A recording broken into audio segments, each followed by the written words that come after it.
Former US President Donald Trump will front court in Florida on Wednesday to be formally charged over alleged breaches of the Espionage Act.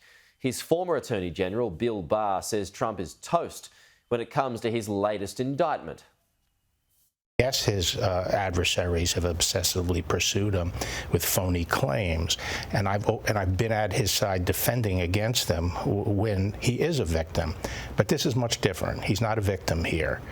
He was totally wrong that he had the right to have those documents. Those documents are among the most sensitive secrets that the country has. They have to be in the custody of the archivist. He had no right to maintain them and retain them. And he kept them in a way at Mar-a-Lago that anyone who really cares about national security, their stomach would churn at it.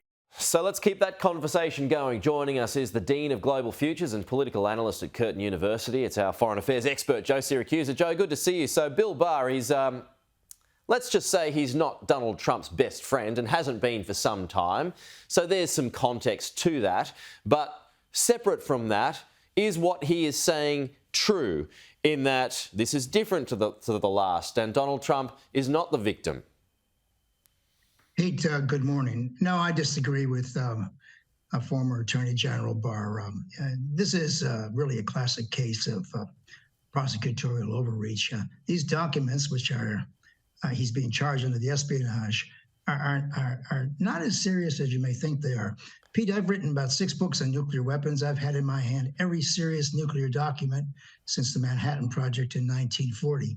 And only about 3% of them are of cardinal significance. Most of these things are simply conjectures and wanderings by some academic on some committee somewhere in the CIA or at Langley. It's when they start to look at these things, and that'll be Trump's defense, is that these were not serious things. If Trump didn't hand over the number of missiles that we have, or the strategic warheads, and if he didn't hand over the American policy, what's going to happen in the event of a nuclear war, though I think I know what that's going to be. The U.S. will probably fire first. He hasn't committed espionage. This idea of using the Attorney General, who then hires a war crimes specialist to go after the president for what amounts to overdue books, strikes me as bizarre. Now, I think Joe Biden likes to keep the chaos going. Not only the president does well on it, but Biden is able to claim at the end of the day that he has maintained order, the way he did in the debt ceiling, the way he green-lighted Russia into Ukraine. He's able to say, well, look, he's the savior of the day. Pete, I've suggested in other places that he's kind of got this Munchausen syndrome. He creates trouble and then pretends to be on top of it. Yeah. I think Trump's in a lot of trouble, but Pete, during the Hollywood Access tape, I would have thought Trump was a dead duck, but he survived. Yeah, he survived that. So just getting to the documents, though, I mean, some of it is sensitive. It relates to Five Eyes partners, including Australia. There's talk of what to do in the event of a strike on Iran. Some of it quite sensitive, that Donald Trump had reportedly, according to the Wall Street Journal, been gloating about, and he wouldn't give up the documents. So does there need to be some kind of punishment for that? Well, I think he might be fined or something like that. Look, the chief archivist of the United States he won't be getting jail time because there's no room for the Secret Service detail. Where are you going to put everybody? It's not possible. Look, as I say, these documents, they look wonderful, top secret for the president's eyes only. They're mostly exaggerated. I've seen all these things, and unless he's handed over secrets, I mean, I get a kick out of this. They're going after Trump, hammer and tong, and Ed Snowden's having breakfast this morning with Vladimir Putin. The guy who stole all the secrets is sitting in the Kremlin, or he's got Russian citizenship now, or whatever the hell they gave him. This kid from the Massachusetts Guard took all the secrets. Chelsea Manning took the secrets. Julian Assange, Robert Hansen died in jail recently, the FBI guy. I mean, we don't have any secrets in America.